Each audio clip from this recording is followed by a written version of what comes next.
अन्नदाता अन्नदाता।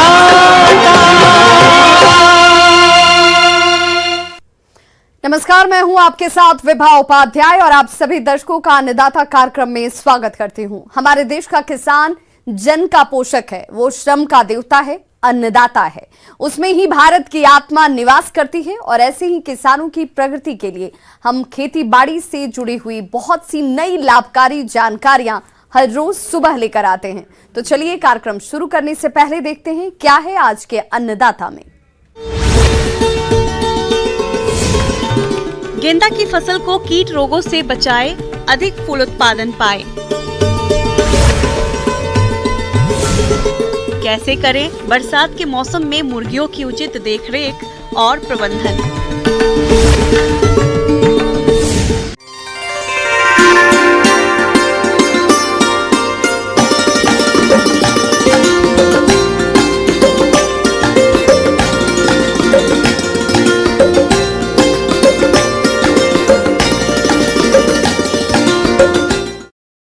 किसान भाइयों, जैसा कि त्योहारों का सीजन चल रहा है, ऐसे में फूलों की मांग काफी अधिक रहती है और इसी मांग को देखते हुए जिन किसान भाइयों ने गेंदा की खेती कर रखी है, उनकी फसल में इस समय कुछ कीट रोगों का प्रकोप हो सकता है। यदि किसान भाई इनका समय रहते नियंत्रण नहीं करेंगे तो गेंदा की फसल में भारी नुकसान हो सकता है। इसलिए किसान भाई गेंदा की फसल में लगने वाले कीट रोगों के नियंत्रण के लिए कौन कौन से उपायों को अपनाएं, इस बारे में जानकारी दे रहे हैं विषय विशेषज्ञ डॉक्टर जेसी गुप्ता।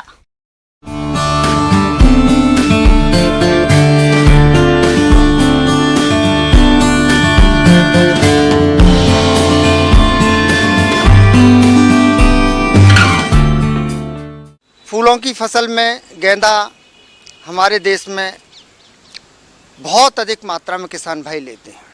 गेंदे की फूलों का अच्छा उत्पादन लेने के लिए इसमें कीट एवं रोग व्याधियों का नियंत्रण करना भी बहुत आवश्यक है।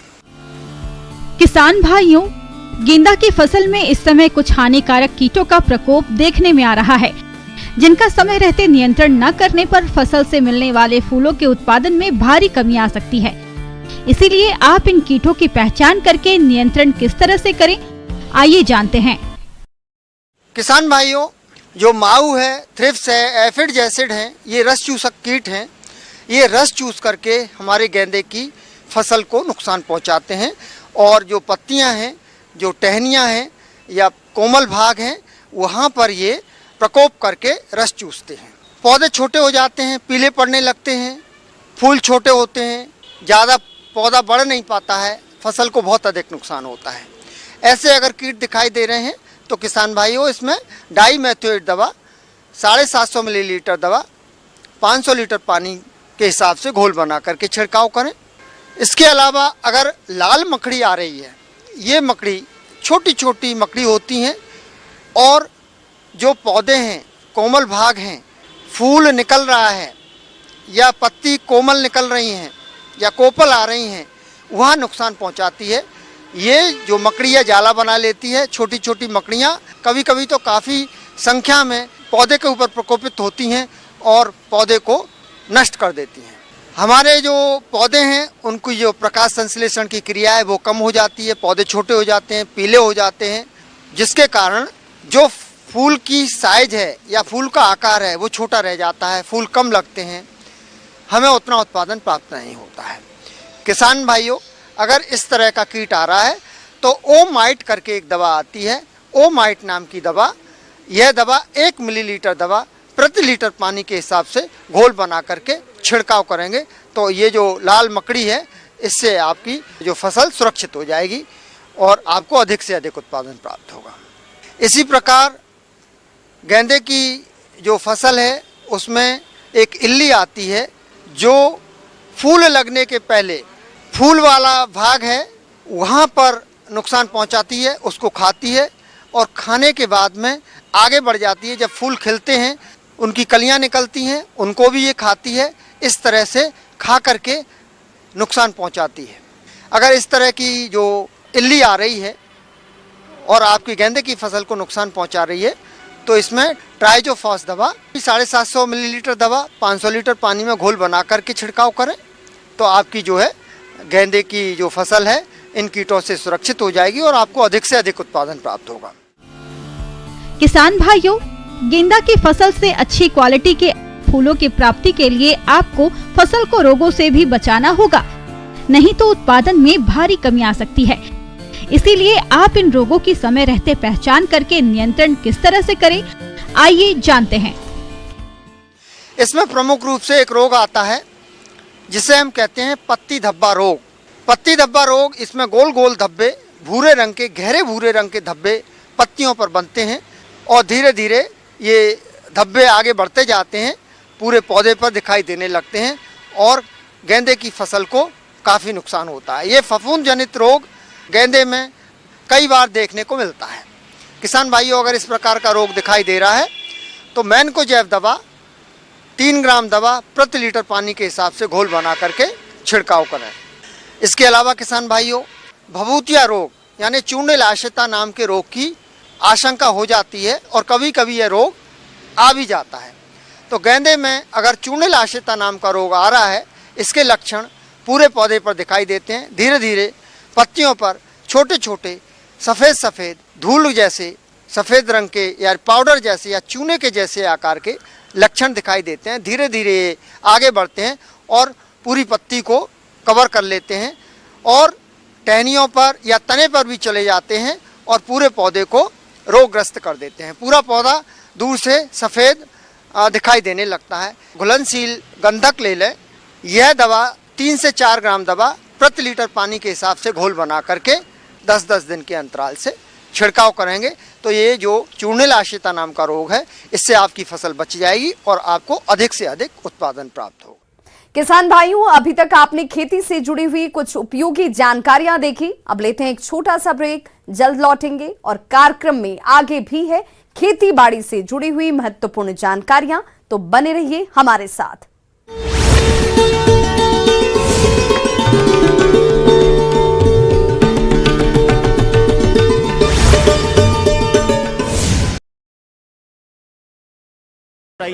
और कुछ पत्थर फेंके गए और आचार संहिता को उल्लंघन करने की कोशिश की। जब पुलिस ने रोका तो उनसे पुलिस के साथ भी उन्होंने मुजाहमत करने की कोशिश की। इस पर जो भी प्रकरण है उसमें कुछ गिरफ्तारियां भी हुई हैं, वो क्या है वो चीजें भी चेक करके बताएंगे। दर्जन भर से ज्यादा छात्रों को पुलिस ने हिरासत में ले लिया है, तो यूनिवर्सिटी पूरी तरह से पुलिस छावनी में तब्दील हो गई। इन्होंने सरकार के दबाव में कानून व्यवस्था को बिगाड़ने के लिए हमारे कार्यकर्ताओं पर लाठीचार्ज की है। ये कतई बर्दाश्त नहीं है। ये लोग सोच ले, विद्यार्थी परिषद का कार्यकर्ता न तो डरने वाला है न इन लोगों से दबने वाला है। हम लोग पहले भी लड़े हैं, हम लोग आगे भी लड़ेंगे। राजस्थान यूनिवर्सिटी में इस बार कुल 20,770 मतदाता छात्र संघ चुनाव में हिस्सा लेंगे। इनमें सबसे ज्यादा 4,940 मतदाता महारानी कॉलेज में हैं। वहीं महाराजा कॉलेज में 2,128 मतदाता, राजस्थान कॉलेज में 3,003।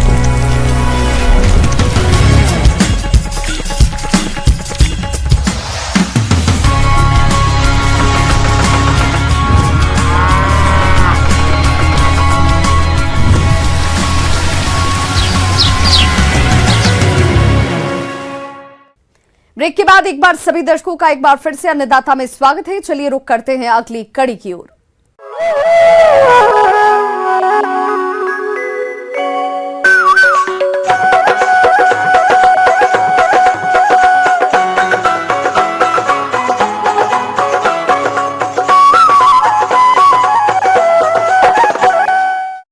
किसान भाइयों, राज्य में लगातार बारिश का दौर जारी है और इस मौसम में अक्सर मुर्गी पालन से जुड़े किसानों को कई समस्याओं का सामना करना पड़ता है। बारिश के कारण मुर्गियां कई बीमारियों की गिरफ्त में आ जाती है। ऐसे में सही प्रबंधन के द्वारा ही इस व्यवसाय को सफलता से चला सकते हैं। तो आइए मुर्गियों के सही प्रबंधन के बारे में जानते हैं विषय विशेषज्ञ डॉक्टर सुशील प्रसाद से।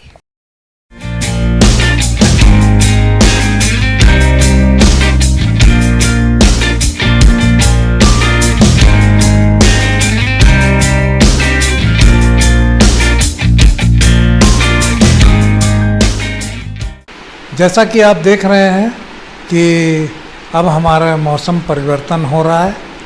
बरसात में आपको प्रबंधन में थोड़ी सावधानी बरतने की ज़्यादा ज़रूरत है मुर्गी पालकों को, क्योंकि मुर्गियों में बहुत सारे बीमारी के लक्षण आपको बरसात के दिनों में ज़्यादा दिखता है। तो पहला चीज़ हम चूजे से बात करते हैं कि चूजे का पालन आप कैसे करेंगे बरसात के दिनों में। तो चूजों में आपको सबसे बड़ी चीज़ है कि आप जहाँ भी मुर्गी के चूजों को रख रहे हैं तो उनके लीटर को, यानी कि जो बिछावन जो आप लगाते हैं मुर्गियों का, तो पुआल का कुट्टी दे रहे होंगे या फिर आप धान का भूसा दे रहे होंगे या तो फिर आप लकड़ी का बुरादा दे रहे हैं। तो इसमें आपको ये ध्यान रखना है कि ये इसमें नमी की मात्रा ज़्यादा ना हो, क्योंकि बरसात में नमी ऐसे ही ज़्यादा हो जाता है। आपके दीवार से नमी आएगा, आपके ज़मीन से नमी आएगा। तो उस स्थिति के लिए आप नमी को कम रखें। यानी कि कैसे करेंगे कम, तो यानी उस समय के लिए आप हमेशा लीटर को उलटते पलटते रहें और थोड़ा थोड़ा उसमें चूना मिलाया करिए। चूना का काम क्या है कि वो आपके मॉइस्चर को सोखता है। दूसरी चीज़ है कि इस समय आपको कॉक्सीडिया नाम की एक बीमारी है जिसका प्रकोप बहुत ज़्यादा होता है, और वो आपके लीटर से ही, यानी कि जो आपने बिछावन लगाया है उससे ही वो आपका एक परजीवी है जो कि आपके मुर्गियों को हो जाने पर खूनी दस्त जिसे हिंदी में कहते हैं, और मुर्गियों में बहुत ज़्यादा मृत्यु दर बढ़ जाएगा चूजों के अंदर। मुर्गी में कॉक्सीडियोसिस रोग एक अत्यधिक घातक और एक संक्रामक रोग है। यह रोग मुर्गी पालन की सबसे गंभीर प्रोटोजोआ परजीवी जनित बीमारियों में से एक है। इस रोग में कमजोर हो जाने के कारण 100 तक मुर्गियों के चूजों की मृत्यु हो जाती है। बहुत से पक्षियों जैसे मुर्गी, टर्की, बत्तख, कोयल, तीतर, कबूतर, कौवे, गिनी आदि में देखने को मिलता है, लेकिन यह रोग मुर्गियों को प्रमुख रूप से प्रभावित करता है। इससे खासकर मुर्गियों के चूजे प्रभावित होते हैं और इससे प्रभावित होने पर चूजों की मौत सबसे अधिक होती है। तो इस चीज़ की आप सावधानी रखेंगे। अगर आपका लीटर सूखा हुआ है और उस बीच में अगर आप कॉक्सीडिया के, जब आपके चूजे 3 सप्ताह के हो जाएं तो उस समय आप कॉक्सीडिया की दवा 3 दिनों तक आप अवश्य चलाइए। एंटीबायोटिक वगैरह तो आप चलाते रहते हैं, लेकिन साथ में आप कॉक्सीडिया का 3 दिन का आप ट्रीटमेंट खास करके बरसात के समय में अवश्य कीजिए। इससे आपके चूजों में मृत्यु दर कम होगी। दूसरी चीज़ है क्या, नमी के साथ आप देखिए, जिसको हम लोग कहते हैं कि ह्यूमिडिटी कहते हैं, यानी कि नमी भी बरसात के मौसम में ज़्यादा हो जाता है, और नमी हो जाने पर मुर्गियों में बहुत ज़्यादा परेशानी आती है। इसलिए जहाँ पर बहुत ज़्यादा नमी हो रहा हो तो ऐसे जगह पर एक पंखा की व्यवस्था कर देना ज़रूरी है। अगर आप सीलिंग फैन लगा सकते हैं, ज़्यादा मुर्गियाँ रख रहे हैं तो बरसात में आप इसको लगाएं, तो इससे दोनों फ़ायदा होगा। एक तो लीटर सूखेगा भी, दूसरा है कि जो नमी है उसको शेड के अंदर कम किया जा सकता है। सप्ताह में कम से कम एक बार समय पर मुर्गीशाला की सफाई करें, साथ ही चूने का भुरकाव भी करें। दवा से मुर्गीशाला को अवश्य धोएं। इंक्यूबेटर की सफाई, बर्तनों की सफाई भी जरूरी है।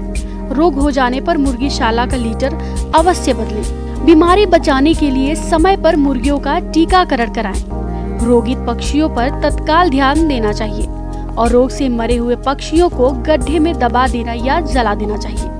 तीसरी बात मैं ये कहना चाहूँगा कि भोजन का प्रबंधन, यानी कि दाने का प्रबंधन जो आप मुर्गियों के लिए करते हैं, तो इस समय क्या होता है कि आप अगर दाना खरीद चुके हैं तो उसको कभी भी दीवार से सटा कर मत रखिए। आप हमेशा उसको किसी ड्रम में, है ना, या फिर अगर कम दाना है तो टीना में करके रखिए, लेकिन दीवार से सटा करके बोरा रखेंगे तो उससे क्या होगा कि नमी आपके दाना में आएगा और इससे आपके दाना में फंगस लग सकता है, और ये फंगस लगा हुआ दाना अगर आप मुर्गियों को खिलाएंगे तो बहुत ज़्यादा मृत्यु होने की संभावना है।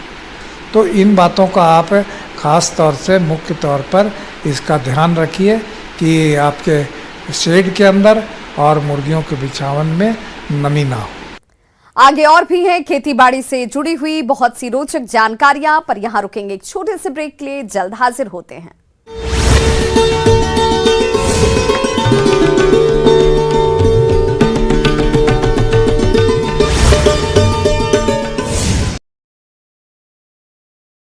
सौ 36 मतदाता होंगे।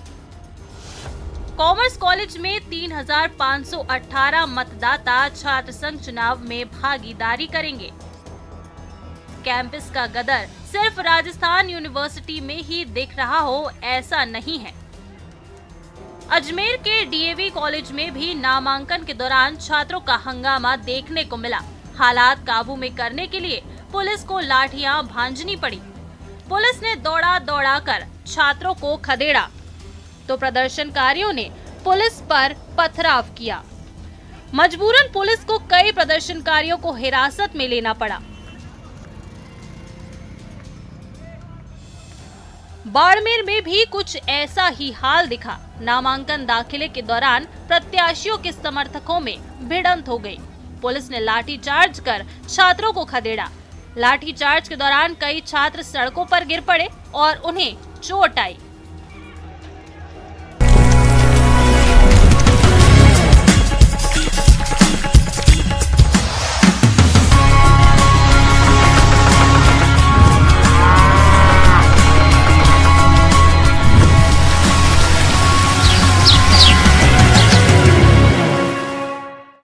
ब्रेक के बाद एक बार फिर से आप सभी दर्शकों का अन्नदाता कार्यक्रम में स्वागत है। बढ़ते हैं अपनी अगली प्रस्तुति की ओर।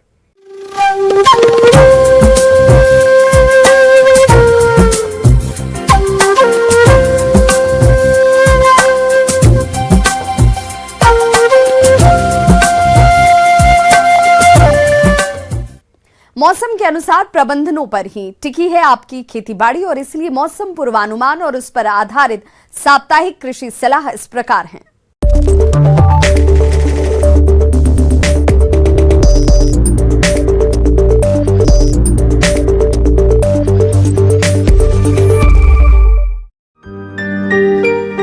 ग्रामीण कृषि मौसम सेवा, भारत मौसम विज्ञान विभाग, स्वामी केशवानंद राजस्थान कृषि विश्वविद्यालय बीकानेर द्वारा भेजे गए मौसम पूर्वानुमान रिपोर्ट के आधार पर जिला श्रीगंगानगर और इससे लगे जिलों के किसान भाइयों को सलाह दी जाती है कि आगामी 2 दिनों के दौरान मध्यम से घने बादल छाए रहने के साथ आज और कल हल्की से मध्यम बारिश होने की संभावना है। इस दौरान अधिकतम तापमान 34 से 37 डिग्री सेल्सियस और न्यूनतम तापमान 26 से 27 डिग्री सेल्सियस के मध्य रहने की संभावना है। इस दौरान हल्की गति की हवाएं दक्षिण पश्चिम दिशा से चलने की संभावना है। ऐसे में इन क्षेत्रों के किसान भाइयों को सलाह दी जाती है कि कपास की फसल में खरपतवार न पनपने दें। इसके लिए पहली निराई गुड़ाई सिंचाई के बाद पत्तर आने पर कसिये से करें और इसके बाद एक और निराई गुड़ाई त्रिफाली से करें। देसी कपास में फूल व टिंडे गिरने की समस्या दिखाई देने पर एसीमोन या प्लानोफिक्स की 2.5 मिलीलीटर मात्रा प्रति 100 लीटर पानी में घोलकर पहला छिड़काव कलियां बनते समय और दूसरा टिंडों के बनते ही करना चाहिए। बीटी कपास या नरमा कपास में सफेद मक्खी की रोकथाम के लिए नीम आधारित दवाओं की 5 मिलीलीटर मात्रा साथ में तरल साबुन की 1 मिलीलीटर मात्रा प्रति लीटर पानी के हिसाब से घोल बनाकर छिड़काव करें। कपास में यदि थ्रिप्स का प्रकोप दिखाई दे तो इमिडाक्लोप्रिड 200 SL की 0.3 मिलीलीटर मात्रा प्रति लीटर पानी के हिसाब से या थायोमेथाक्साम 25 WG की 0.5 मिलीलीटर मात्रा प्रति लीटर पानी के हिसाब से घोल बनाकर छिड़काव करें। मूंग की फसल में 1 वर्षीय बहुवर्षीय घास और चौड़ी पत्ती वाले खरपतवारों की समस्या हो तो इनके नियंत्रण के लिए इमेज़था पर 10 SL की 10 ग्राम सक्रिय तत्व और 100 ग्राम व्यापारिक उत्पाद प्रति बीघा की दर से 100 से 125 लीटर पानी में घोलकर बुआई के 30 से 35 दिन बाद छिड़काव करें। ग्वार की अगेती फसल में रस चूसक कीटों का प्रकोप दिखाई देते ही इनके नियंत्रण के लिए डाइमेथेट 30 EC की 250 मिलीलीटर मात्रा या थायोमेथाक्साम 25 WG की 0.5 ग्राम मात्रा प्रति लीटर पानी के हिसाब से घोलकर छिड़काव करें। ग्वार की फसल में एक वर्षीय, बहुवर्षीय घास और चौड़ी पत्ती वाले खरपतवारों की समस्या हो तो इनके नियंत्रण के लिए इमिजाथा पर 10 SL की 10 ग्राम सक्रिय तत्व और 100 ग्राम व्यापारिक उत्पाद प्रति बीघा की दर से 100 से 125 लीटर पानी में घोलकर बुआई के 30 से 35 दिन बाद छिड़काव करें।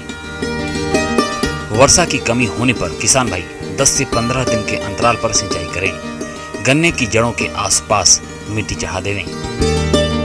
किन्नों के बागों में लीफ माइनर कीट का प्रकोप दिखाई देने पर इसके नियंत्रण के लिए एसिटामिप्रिड 20 SP की 0.4 मिलीलीटर मात्रा या क्विनाल्फास 25 EC की 1.5 मिलीलीटर मात्रा प्रति लीटर पानी के हिसाब से घोलकर छिड़काव करें।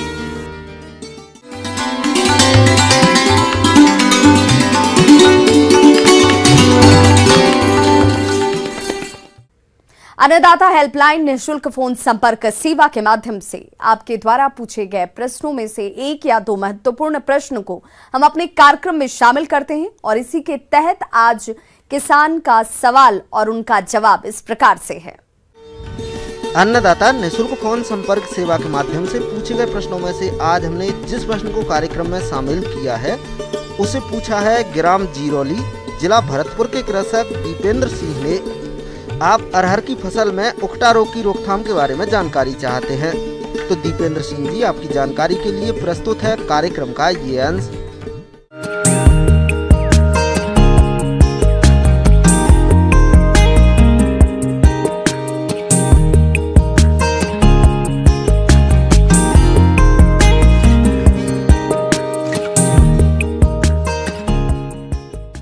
अरहर फसल में सबसे ज़्यादा समस्या, जो बहुत सारी बीमारियां हैं लेकिन सबसे ज़्यादा समस्या उकठा रोग की है और हमारे किसान भाई इससे बहुत परेशान रहते हैं। कई बारी वो अगर लगातार अरहर खेत में लगा रहे होते हैं तो उससे पूरी फसल सूख जाती है और उन्हें समझ नहीं आता कि ऐसा क्यों हो रहा है। जो फ्यूजेरियम विल्ट है, ये मिट्टी में जो इसके जीवाणु हैं वो उसमें रहते हैं और इस वजह से ये शुरू में ये सूखना शुरू होता है और इसके जो तने हैं वो सबसे आखिर में सूखते हैं, वो हरे रहते हैं। और अगर आप सूखने की समस्या है तो अगर इसको आप जड़ से उखाड़ेंगे तो ये बहुत आसानी से आपके हाथ में नहीं आएगा, बहुत समय लगता है इसको उखाड़ने में, बहुत ताकत चाहिए होता है। किसान भाइयों, अरहर की फसल को उकठा रोग द्वारा अधिक हानि पहुंचाई जाती है क्योंकि यह रोग फ्यूजेरियम नामक कवक से फैलता है। रोग के लक्षण साधारण तौर पर फसल में फूल लगने की अवस्था पर दिखाई पड़ते हैं और सितंबर से जनवरी महीने के बीच में यह रोग देखा जा सकता है। रोग के प्रकोप से पौधा पीला होकर सूख जाता है। इसमें जड़ें सड़कर गहरे रंग की हो जाती हैं तथा छाल हटाने पर जड़ से लेकर तने की ऊंचाई तक काले रंग की धारियां पाई जाती हैं, जिसकी वजह से पौधे बड़ी तेजी से सूखने लगते हैं और देखते ही देखते यह रोग पूरे खेत में फैल जाता है। मेरी ये सलाह होगी कि जहाँ भी अगर उकठा रोग की समस्या अरहर के फसल में है तो जो रेसिस्टेंस वैरायटी है, मतलब ऐसी किस्में हैं जिनमें वो किस्में सक्षम है इस बीमारी से लड़ने के लिए, उसमें इस बीमारी का असर कम होता है, ऐसी किस्मों को लगाना चाहिए। और बहुत सारी किस्में हैं हमारे साथ में, जैसे कि IPA 203 है या फिर बिरसा अरहर 1 है या फिर बहुत सारी किस्में हैं जिसमें ये बीमारियां नहीं लगती हैं। तो आपको चाहिए कि उन किस्मों को लगाएं या फिर अगर आपको और सावधानी बरतनी हो तो 2 साल के बाद अरहर के खेत को बदल देना चाहिए, क्योंकि इसका निदान थोड़ा मुश्किल है। निदान में आप सही किस्म आप चुनें या फिर आप खेत को बदल दें। अरहर का बंझा रोग यह रोग विषाणु जनित रोग है। इस रोग का संचरण एक कीट के द्वारा फैलता है। इसके लक्षणों की बात करें तो पौधा बौना रह जाता है एवं पौधे की पत्तियां पीली पड़ने लगती हैं। पत्तियों का आकार सामान्य से काफी छोटा हो जाता है तथा उन पर अनियमित आकार की हल्की पीली एवं गहरी चित्तियां पड़ जाती हैं। रोग ग्रसित पौधे लंबाई में छोटे रह जाते हैं तथा इनमें अनेक शाखाएं निकल आती हैं, जिससे यह झाड़ी नुमा दिखने लगता है। ग्रसित पौधे में प्रजनन अंगों का विकार रुक जाता है, जिससे इसमें फूल एवं फलियां नहीं बनती हैं। यदि आपकी फसल में इस रोग का प्रकोप हो रहा है तो इसके नियंत्रण के लिए इमिडाक्लोप्रिड 1 मिलीलीटर पानी में घोल बनाकर छिड़काव करें। रोग ग्रसित पौधों को उखाड़कर नष्ट करें। इस बीमारी से बचने के लिए रोग रोधी जातियां जैसे JKM 189, आशा आदि का चयन करें। उन्नत जातियों के बीजों को उपारित करके ही बुवाई करें। गर्मी में खेत की गहरी जुताई व अरहर के साथ ज्वार की अंतर्वर्ती फसल लेने से इस रोग का संक्रमण कम रहता है।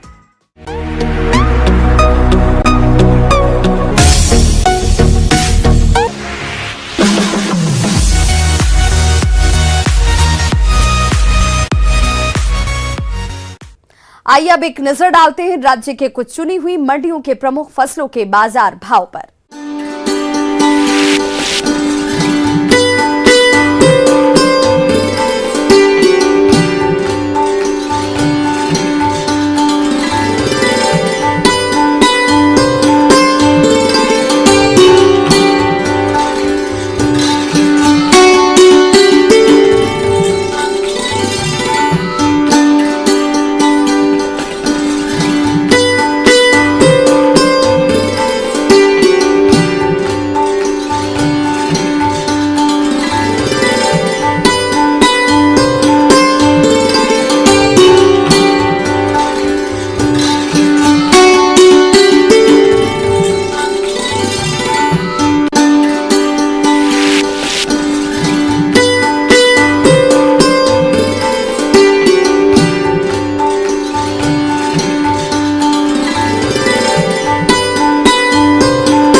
किसान भाइयों, अन्नदाता आपकी सेवा के लिए संकल्परत है। कृषि संबंधित समस्या और सुझावों के लिए आप हमें इस पते पर संपर्क कर सकते हैं।